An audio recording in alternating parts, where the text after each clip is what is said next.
channel. Yeay. Nah, di video kali ini kita akan bahas mengenai pengalaman aku saat lahiran normal. Nah, ini anak pertama ya. Tapi sebelumnya jangan lupa di like dulu videonya, terus juga di subscribe channel ini. Please subscribe aku, dukung aku untuk semangat bikin video informatif lainnya. Oke, enjoy the video. Oke, sebelum dimulai, kita akan cerita sedikit tentang kehamilan aku anak pertama ini. Nah, ini singkat aja ya. Jadi kehamilan anak pertama ini aku bisa dikatakan hamil kebo. Jadi memang tidak merasakan yang namanya morning sickness atau mut-mutan atau misalnya ngidam yang terlalu aneh-aneh gitu, enggak.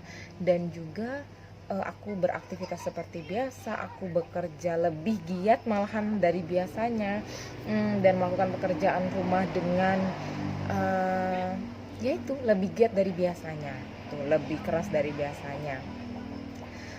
Nah, kalau untuk dari segi makanan, aku jarang minum obat. Bisa dikategorikan aku nggak pernah minum obat karena aku suka mual kalau minum obat.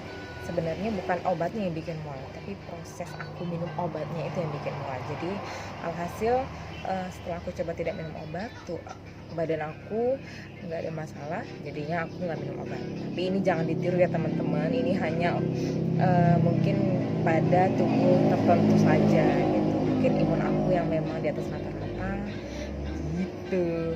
Nah, dari segi makanan lagi, aku memang pecinta banget es, pecinta banget kopi, dan pecinta banget manis. Jadi tidak bisa hidup tanpa mereka. Jadi bisa dikategorikan dalam sehari itu bisa makan makanan tersebut mungkin 2 kali gitu. Kayak minum es itu aku bisa beli 2 kali dalam sehari. Dan kalau untuk makan pedas, setiap hari aku makan pedas banget. Dan kalau untuk makan mie ayam, bakso, makanan junk food gitu, bisa sekali 2 hari aku makan makanan tersebut. Jadi bisa dikategorikan benar-benar hamil kebo gitu, dengan pola yang seperti itu. Tapi kehamilanku nggak apa-apa gitu.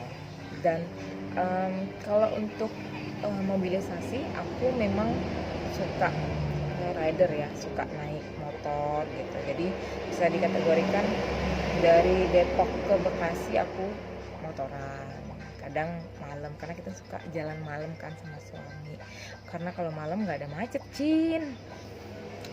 Nah, seperti itu. Dari segi makanan seperti itu. Dari segi pola hidup itu aku lebih apa ya, ya tadi bekerja lebih giat, lebih keras lagi, nyuci baju apa segala macem, nggak ada pantangan sama sekali. Malah aku lebih bersemangat karena ada manusia lain di perut aku gitu. Nah, kalau dari segi spiritual itu memang meningkat drastis gitu. Jadi aku memang dari segi spiritual aku lebih lebih alim dari biasanya gitu, lebih senang zikir, lebih senang tanamkan pikiran yang baik-baik untuk diriku, untuk anakku gitu. Jadi lebih suka hypno self sendiri gitu. Pagi setelah bangun tidur, sebelum melakukan aktivitas apa-apa, aku hypno self. Terus juga nanti pada saat sendiri di rumah, suamiku kerja, aku hypno self gitu. Jadi lebih banyak hypno self sendiri karena aku berdua sama suamiku di rumah, nggak ada orang lain gitu. Jadi semua kerjaan aku yang handle sendiri gitu. Nah, seperti itu. Singkat cerita, pada usia kehamilan 7 bulan itu aku harus mudik lebaran kan ke kampung di Sumatera Barat gitu. Jadi karena kita pakai jalur darat, makanya aku prepare obat untuk penguat janin, obat untuk tambah darah, vitamin segala macem. Nah, itu aku rutin minum di jalan, dan juga rutin juga untuk hypnoself dan zikir-zikir gitu. Nah, sesampainya di kampung, aku cek lagi, ternyata oke, kehamilanku oke. Padahal pada saat kita pulang kampung itu, supir yang bawa mobil itu benar-benar kayak orang baru pandai bawa mobil gitu loh. Jadi dia benar-benar nggak halus gitu bawa mobilnya, dia ngerem mendadak, terus dia gas lagi, ngerem lagi, gas lagi, gitu-gitu. Jadi syukur alhamdulillah kandunganku nggak apa-apa, nyampe kampung dan akhirnya tibalah pada tanggal 1 Oktober. Nah, 1 Oktober ini pertama kali keluar tanda-tanda si Dede mau keluar, yaitu keluar darah bercampur lendir dari jalan lahir gitu. Nah, pada waktu itu hari Senin pagi, tanggal 1 Oktober Senin pagi itu aku lagi nyuci. Ingat banget itu keluar tanda dan semua seisi rumah pada heboh, pada repot untuk nyuruh langsung ke tempat bidan. Nah, karena ini pertama buat mereka ya, buat suamiku ini pertama, jadi mereka cemas semuanya gitu. Nah, buat aku yang sudah terbiasa untuk melihat proses persalinan karena aku lulusan bidan, aku udah biasa gitu. Karena untuk kehamilan anak pertama ini memang proses persalinannya itu agak lama, bisa 12 jam, bisa 8 jam, bisa bahkan mungkin 1 hari gitu. Dan aku coba menjelaskan hal itu ke keluargaku supaya mereka nggak panik gitu. Karena kalau mereka panik aku juga ikutan stres gitu ya, karena aku harus nenangin mereka gitu. Aku coba jelaskan bahwa untuk anak pertama ini persalinannya memang lama, jadi ngapain kita cepat-cepat ke tempat bidan gitu, nanti malah melangak-melongok di sana ya kan. Nah, alhasil dari Senin pagi aku masih merasakan kontraksi sampai Senin sore. Nah, itu kontraksinya masih bisa ditahan, masih level cool. Jadi ketika gelombang datang itu aku masih bisa diem aja gitu kan. Nah, pada Senin sore kita coba cek ke tempat bidan karena udah penasaran kan, dari Senin pagi gue udah nahan-nahan ini kontraksi, udah berapa nih kemajuannya gitu. Nah, pada Senin sore datanglah kita ke tempat bidan. Nah, ternyata pas dicek VT itu vaginatuse, jadi pemeriksaan dalam. Pas dicek VT itu baru pembukaan 1. Ya ampun, dalam hati gue, aduh, gue udah nahan sakit kayak begitu, kenapa baru pembukaan 1? Tapi it's okay, aku menikmati karena pada saat aku lagi proses kontraksi itu semua keluarga aku pada menjadikan aku ratu gitu.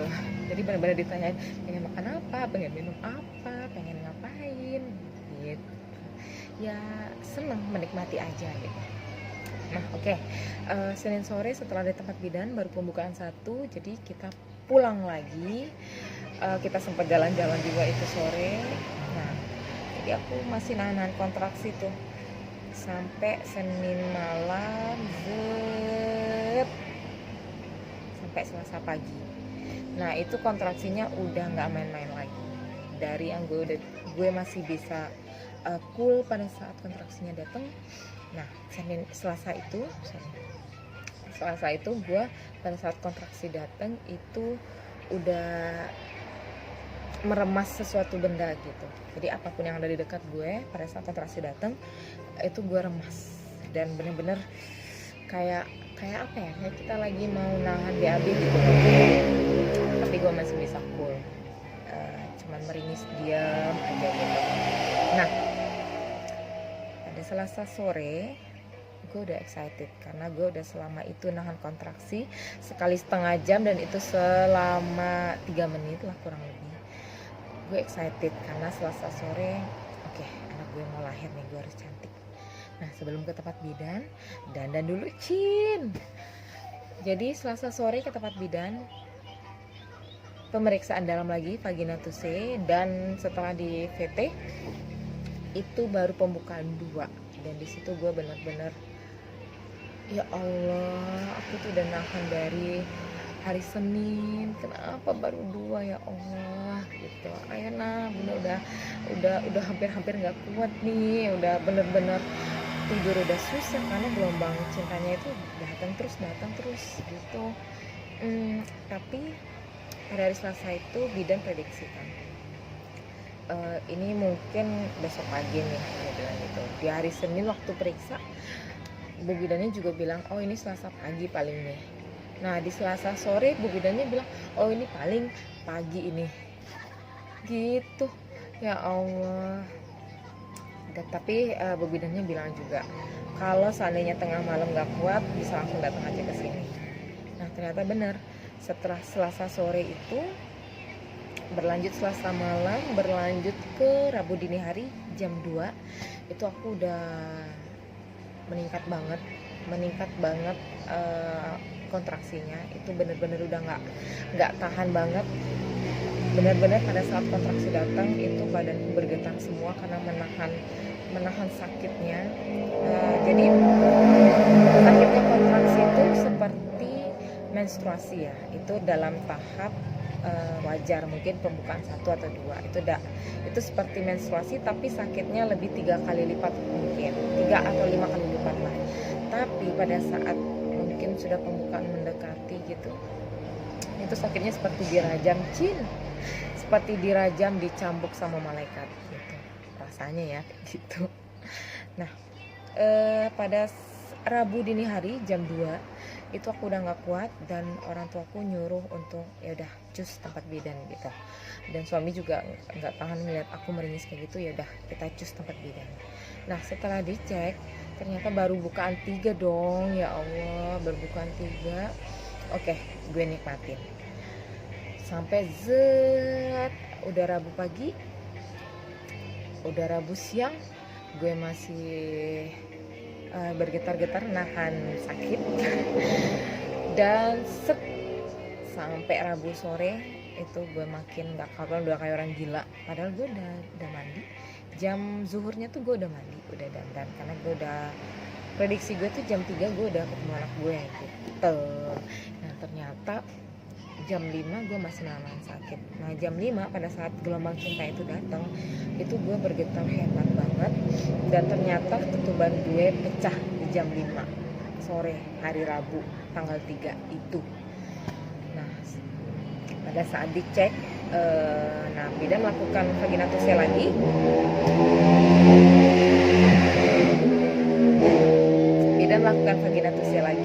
Pada saat dicek pemeriksaan dalam itu baru pembukaan 5. Tapi karena ketubannya sudah pecah, akhirnya gue dipindah ke ruang bersalin dan dipasangin dan dipasangin infus, teman-teman. Nah, otomatis gue nggak bisa jalan warawiri. Nah, kalau kita sakit terus diem di tempat tidur gitu kan lebih sakit ya. Jadi ya itu, pada saat kontraksi datang gue cuma bisa teriak-teriak, dan semua orang di komplek Bu Bidan pada heboh juga nanya, itu pasien sakaratul maut, itu pasien patah tulang atau apa gitu. Karena gue teriaknya tuh benar-benar kencang banget gitu, karena benar-benar sakit kayak dirajam gitu loh. Dan itu kontraksinya sudah 5 menit sekali. Jadi buat teman-teman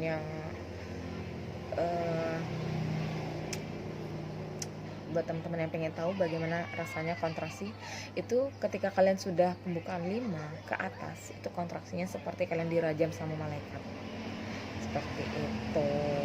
Jadi berlanjut sampai maghrib. Nah, karena gue maghrib masih melolong-lolong, masih membuat kehebohan, jadi bidannya mungkin kesel juga ya. Jadi bidannya pesan gitu, ibu kasih waktu Sarah sampai jam 9, kalau misalnya belum lahiran juga kita rujuk aja Sarah ke rumah sakit gitu, kasihan anaknya, dia bilang gitu. Dan gue di saat itu gue udah bilang sama anak gue, nak keluar nak, bunda udah gak kuat nak. Suami gue mungkin udah panik juga, udah nangis karena gue udah bener-bener kayak orang mau mati gitu, nahan sakitnya banget. Terus alhamdulillah pada saat mendekati jam 8, jadi sebelum jam 8 itu si bidan mutusin untuk menggunting perineum gue. Perineum itu adalah sekat antara jalan lahir dan jalan BAB, itu kan ada sekat tuh. Nah, itu digunting supaya lebih leluasa dede bayinya keluar. Sebenarnya gue sebelum lahiran itu sudah memberdayakan diri gue untuk mempersiapkan badan gue untuk bisa lahiran normal dengan minim trauma, dengan tidak ada robekan seperti itu. Tapi ya karena gue anaknya nggak tahan sakit, makanya digunting lah. Karena sebenarnya perineum gue itu dikategorikan elastis gitu ya, tapi ya supaya lebih mempermudah aja digunting lah itu perineum gue. Tapi gue nggak tahu ya pada saat perineum gue digunting itu apakah dibius atau enggak, gue nggak tahu. Jadi semuanya sudah teralihkan karena sakitnya ini gitu. Oke, lanjut. Setelah perineum gue digunting, jam 8 itu gue berasa mau BAB besar banget, jadi bener-bener harus segera dikeluarkan gitu. Nah setelah ada rasa pengen BAB besar itu, nggak berasa lagi sakitnya kontraksi, jadi tiba-tiba zlep, udah keluar di dede bayinya. Jadi nih gue lahir pada hari Rabu jam 8 malam. Nah setelah anak gue lahir itu ditaruh di atas perut, dan gue tiba-tiba nggak connect keadaan sekitar, gue langsung ngeliat ke langit gitu. Dan laki gue lumayan takut sih karena gue tiba-tiba ngeliat ke langit gitu. Sebenarnya gue menenangkan sih, gue nggak ada perasaan apa pusing apa segala macam gitu. Jadi laki gue lihat anak kita udah keluar gitu. Nah jadi anak gue inisiasi menyusu dini. Nah setelah anak gue diangkat, proses selanjutnya adalah pengeluaran plasenta. Nah pengeluaran plasenta ini teman-teman nggak usah takut karena nggak ada rasa sakit sama sekali. Jadi ya udah kayak keluar aja. Proses selanjutnya adalah menjahit bekas guntingan perineum tadi. Nah menjahit ini gue nggak tahu ya bidannya tuh apakah dia bius pada saat menjahit itu apa enggak gitu. Karena yang terasa di gue tuh sakit banget gitu, berasa banget jarumnya masuk ke perineum set gitu, sakit banget. Nah pada saat itu gue bilang kan, Bu dibius nggak, soalnya sakit nih gitu. Iya dibius kok, dia bilang kayak gitu, tapi ternyata enggak gitu. Nah gue malah disuruh gigit kain sarung waktu itu. Nah gue pokoknya kayak di film-film gitulah, disuruh gigit kain sarung supaya bisa mengalihkan menahan sakit gitu. Nah tapi tetap aja sakit banget. Gimana sih kalian mau dijahit terus nggak dibius gitu? Berasa jarumnya nancep gitu. Tapi setelah proses itu semua gue dibersihin dan semuanya hilang. Jadi kayak keluarga gue udah capek juga, mereka pamit pulang, dan mertua gue sama kakak ipar gue juga pamit pulang karena udah malam kali ya, mungkin udah jam 10-an kali apa jam 11 gitu. Mereka pamit pulang, dan juga tenaga kesehatannya mungkin udah capek, jadi mereka istirahat. Tinggallah kami di ruang bersalin. Mungkin mereka juga lupa mindahin kita ke ruang itu kali ya, ke ruang tempat tidurnya. Jadi kita masih di ruang bersalin nih. Nah sekitar tengah malam, nggak tahu jam berapa sih, si Niguel anak gue ini nangis, ternyata popoknya basah. Nah suami gue inisiatif tuh buka, terus ganti sendiri, terus dililit-lilit aja deh tuh bayinya. Terus kita inisiatif, yuk kita pindah yuk ke kamar sebelah gitu. Nah dan itu pertama kalinya gue pindah, badan gue tuh pasca lahiran berasa remuk banget gitu, kayak abis digebugin satu komplek. Remuk banget, pokoknya bener-bener remuk semuanya gitu. Mau pengen tidur karena capek banget, tapi nggak bisa tidur, tapi remuk banget gitu. Tapi akhirnya gue bisa tertidur. Pagi harinya anak gue udah tidur, laki gue ketiduran, anak gue udah nangis nggak tahu di mana. Dan untungnya mertua sama kakak ipar gue dateng. Dia langsung nyeletuk, ya Allah ini mak bapaknya tidur, anaknya udah nggak tahu di mana gitu. Anak gue udah nangis gitu, kita udah kecapean banget.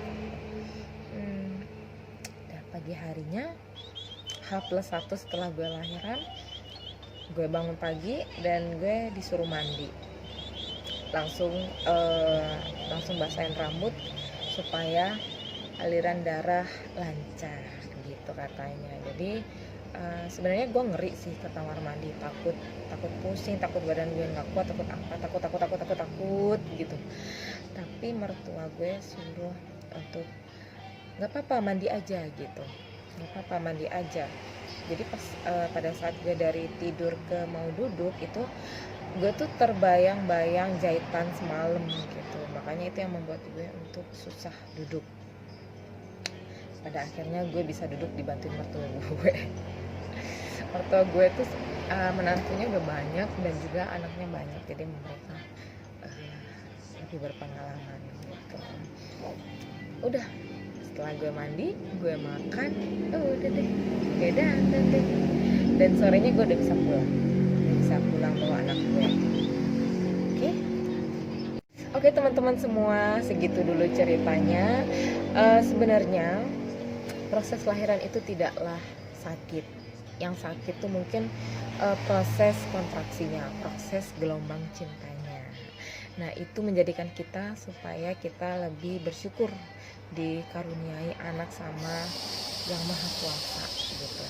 Jadi Tuhan memberikan rasa itu supaya kita lebih bersyukur, sudah diberikan amanah oleh Allah untuk menjaga malaikat kecil seperti itu. Jadi kalau untuk proses lahiran sendiri tuh nggak sakit sama sekali gitu, rasanya seperti kalian mau BAB besar banget gitu, slup udah keluar gitu. Jadi ya semoga buat teman-teman yang lagi menunggu kelahiran, semoga dilancarkan proses lahirannya, dan semoga buat teman-teman yang lagi ikhtiar pengen lahiran normal juga dilancarkan oleh Allah Subhanahu wa taala. Tapi ingat lagi, apapun itu proses yang dipilih si dede bayi yang ditakdirkan oleh Allah Subhanahu wa taala, itu adalah yang terbaik untuk kita. Jadi mau normal, mau sesar, itu apapun itu, ibu tetaplah istimewa, sudah melahirkan malaikat ke dunia. Oke, segitu dulu videonya. Jangan lupa di like, jangan lupa di subscribe juga, jangan lupa di share juga videonya kalau video ini bermanfaat untuk teman-teman. Oke, terima kasih. Assalamualaikum warahmatullahi wabarakatuh. See you on my next video.